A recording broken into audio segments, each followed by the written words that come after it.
everyone, this is me Nadia with student ID number 2410117220004. So today I want to tell to you all about one skill that exists in TOEFL test. Exists in reading section. This is about use context for simple word. So what's the purpose? So the purpose is to explain how to understand the meaning of simple word in TOEFL text with the help of context. So what context is up? So context is the information around a word in a sentence or paragraph that help us to understand the word's meaning. So there is five kind of clue that can help us to answer the question. So the first one is definition clue. Definition clue is the word is clearly defined in the sentence.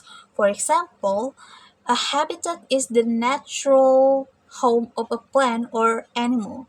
At first, we don't know what is habitat it is, but in the sentence, in the passage, they explain what is habitat is, so we can answer it. And the second clue is synonym clue. So in the synonym clue, they are just find a word that have a similar meaning with the context. So for example, the child felt timid or shy when speaking in public. Timid is the hard word, but shy gives a clue. So they have a similar meaning between timid and shy. And the third one is antonym or contrast clue. So in this clue, the meaning of this one is the opposite one from the synonym one. For example, unlike his gregarious brother, who loved parties, Ben was quiet and reserved. So, the antonym from gregarious is quiet and reserved. And then, the fourth one is example clue. In this, they are explained through specific example. For example, like she enjoys aquatic sports such as swimming and diving. At first, we don't know what is aquatic sport it is, right? But they explain it more detail in the specific one with the words such as. And then they tell us that this aquatic sport is swimming and diving. And the last one is general or inference clue. So in this one, the meaning is not directly stated, but you can guess from the situation. In short, it means that we can just guess the situation from the passage. Like for example, like this: the sky turned dark and ominous, and thunder rumbled. Something bad was coming. So ominous isn't explained in this sentence, right? But the whole sentence suggests it means threatening. Like this one, something bad was coming. So it's something like dangerous or threatening. And then we go to the question example. So these two. First one is definition clue. The example: the tundra is a treeless region found in the Arctic where the subsoil is permanently frozen. The question is, what does tundra mean? So we can see in this the tundra is a treeless.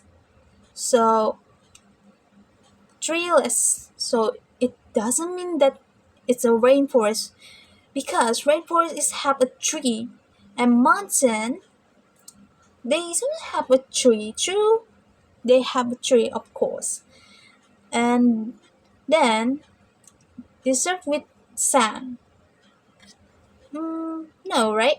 Because in this, they said that in the Arctic is not some a place with sand. It's like in the frozen place, like a cold thing. So the answer is treeless area in cold region. And the second one is synonym clue. She was elated, overjoyed by the news of her promotion. The question is, what's that elated means? So we can see elated, overjoyed. So it doesn't mean confused. It's not make sense. And then angry, it doesn't make sense too. And we have these two, excited and happy. But we want to answer with the closest meaning. So we can answer it with happy. And then, usually in the TOEFL test, there is a long passage. It's something like this. And usually in the TOEFL test itself, when it comes to the question, they are always like this. The word bound in line 1 is closest meaning to. So you don't have to worry about how to searching the line because usually they are already write it down beside the passage like this, and then they always says the closest meaning. So we can see in this passage in line 1 the word bound, right? It's this in the line 1. So we can answer it like this. Then, yeah, I think that's all from me. Thank you very much. Goodbye.